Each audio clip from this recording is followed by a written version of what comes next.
Érase una vez un tiempo en el que en la zona más angosta de los montes Cárpatos, donde los bosques se hacen más densos y la tierra más húmeda, por la sombra casi eterna también fría, vivía un leñador judío llamado Israel. Solitario y amargado, pasaba sus días cortando troncos, sumido en sus pensamientos y recuerdos dolorosos. La intolerancia y el odio se había cobrado como víctima a su pequeña familia. Así era esa zona de Europa para los judíos, y el alma de Israel había quedado marcada por la tristeza y la desconfianza hacia ese mundo hostil que lo rodeaba. Un día, mientras buscaba leña en lo profundo de la boscosa montaña, tropezó con una abertura oculta entre las raíces de un anciano roble. La curiosidad lo llevó a investigar y descubrió que aquel agujero parecía extenderse hacia las profundidades de la tierra. Hizo un tímido intento por entrar, pero no se animó. Era demasiado oscuro, aún mucho más que los lugares en los que normalmente andaba e incluso entre los sentimientos por los que solía navegar en su mente por las noches. Al principio, cada día iba hasta la cueva envalentonado, diciéndole a su alma que hoy era el día para sumergirse en aquel misterio. Pero al ver ese hueco oscuro y gélido daba media vuelta y volvía a su choza. Ni siquiera el alcohol le pudo dar suficiente ánimo. Con el pasar de las semanas empezó a espaciar sus visitas hasta no ir más. Una de esas madrugadas que solían estar pobladas de pesadillas, creyó sentir una música a lo lejos. Eran panderos y violines, muy atenuados, pero reconocibles. Se puso un abrigo, encendió una vieja lámpara y salió a buscar el origen de la melodía que cada vez se hacía más clara y que había oído antes, o eso suponía. Después de andar un buen rato, se dio cuenta que iba en dirección al roble anciano y a la cueva misteriosa que tanto temor le provocaba, pero siguió adelante hasta que llegó a esa boca oscura y esta vez, sin dudarlo, decidió adentrarse en ella, sin imaginar lo que le depararía aquel viaje. El túnel parecía no tener fin. A los pocos pasos, la lámpara se apagó, pero la confianza era tal que no paró un segundo y ni siquiera se preocupó. Israel caminaba a tientas en la oscuridad, su corazón latiendo con fuerza en su pecho. El aire era denso y húmedo y el sonido de sus propios pasos resonaba en las paredes de piedra.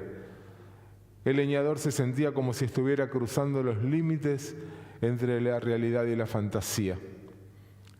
Después de lo que parecieron horas interminables, una tenue luz comenzó a filtrarse a través de la negrura y la música a adquirir un ritmo más alegre. Con cada paso, la luz se volvía más brillante y paulatinamente sus ojos se fueron acostumbrando, hasta que Israel emergió en un paisaje completamente distinto. Estaba parado en un sendero de piedra, rodeado de murallas antiguas y altas, con la imponente figura de un puente arqueado que se extendía sobre un valle. Miró a su alrededor sin poder creer lo que veían sus ojos. Estaba en Jerusalén, la ciudad sagrada de sus antepasados. El aire estaba impregnado de una calma serena y un aroma a incienso, y la música ahora se mezclaba con voces de los fieles en oración, a los que se unió como si siempre hubiera rezado con ellos. Israel avanzó con cautela por las calles empedradas, maravillado por la belleza y la paz del lugar. Se sentía como si hubiera cruzado un umbral hacia otro mundo, uno donde el dolor y la amargura se desvanecían en la luz de la esperanza y la redención. Se acercaron varias personas que sin preguntarle nada lo abrazaron. Le dieron ropa más adecuada que el abrigo viejo que traía del bosque oscuro y lo invitaron a sentarse delante de una bandeja en la que había un vaso con té, con hojas de menta y dátiles que ni hacía falta probar para saber lo dulce que eran. No lo cuestionaron, ni intentaron indagar en su historia. Simplemente lo recibieron con los brazos abiertos. Con el tiempo, el corazón de Israel se llenó de amor y gratitud, sanando las heridas que habían marcado su espíritu durante tanto tiempo. Cuando se sintió listo, volvió sobre sus pasos y entró nuevamente a la cueva. Llegó al bosque que tanto había recorrido, pero que ahora veía iluminado con su propia luz. La gente que lo conocía no daba cuenta del cambio. Ese hombre, solo y enojado con la vida, se había transformado en una persona dulce, sociable, que hablaba de esperanza, de fe, que los invitaba a unirse alrededor de una mesa o de los rezos que él mismo dirigía con una melodía que todos creían haber escuchado antes. Cada tanto volvía a Jerusalén por aquel misterioso pasadizo y aunque nunca entendió del todo cómo llegaba allí, sabía que aquel túnel en los Cárpatos era más que un simple camino subterráneo y que la luz de aquella ciudad santa no se quedaba solo allí. Era una actitud y su misión en la vida, llevarla donde más se necesita. Esta historia la escribí hace un tiempo para una publicación en Israel. Me habían pedido un cuento y la cueva como metáfora me pareció muy poderosa. De hecho, la cueva, para muchas culturas, la idea, la imagen de la cueva es muy importante. Recordemos la alegoría de la caverna de Platón, tal vez la más famosa de en toda la historia de la filosofía.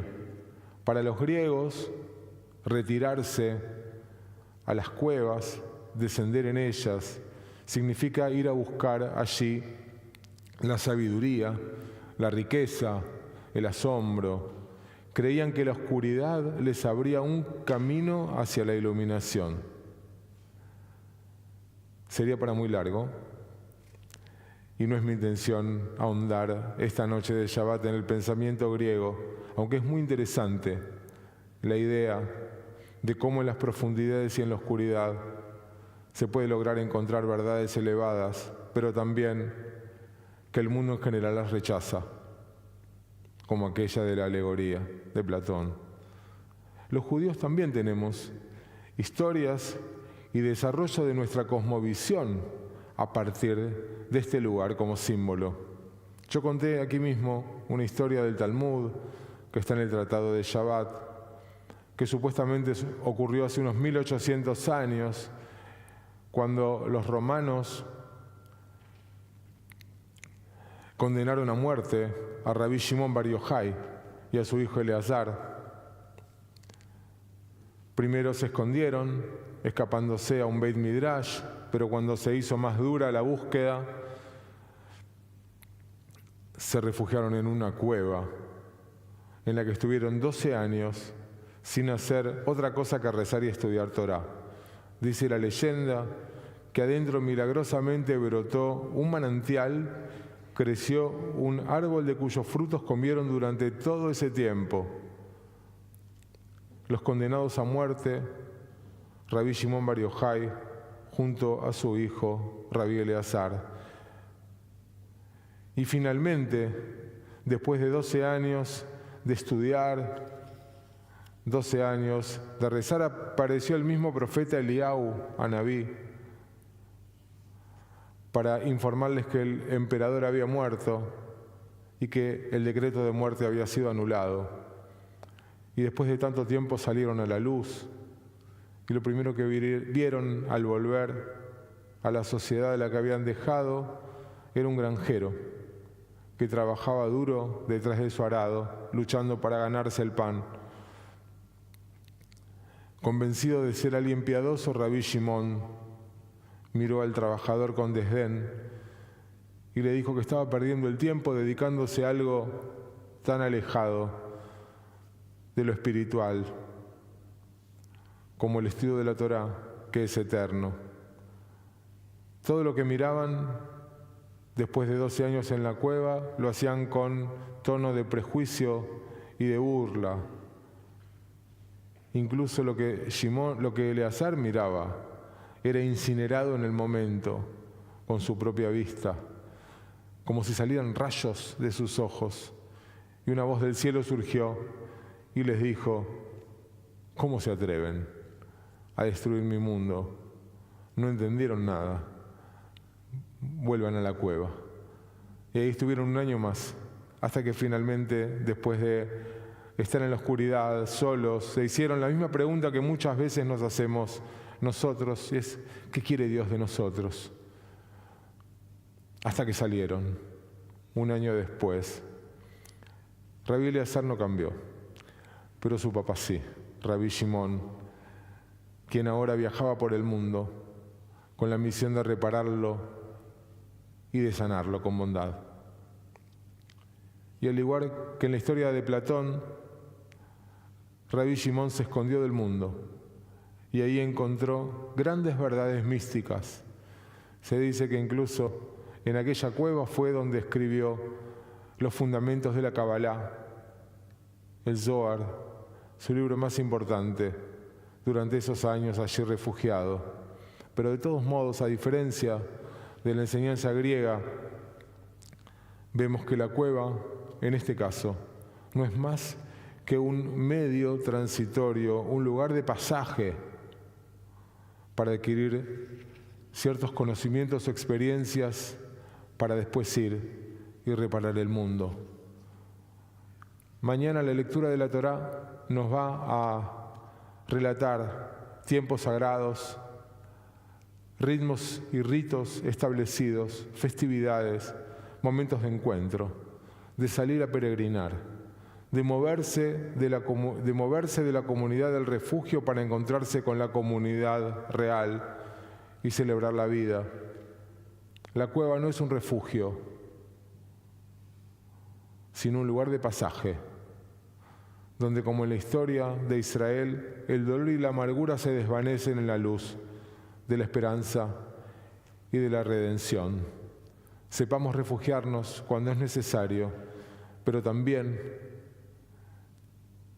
que adentrarnos en la cueva es para después salir a buscar la mejor versión de nosotros mismos.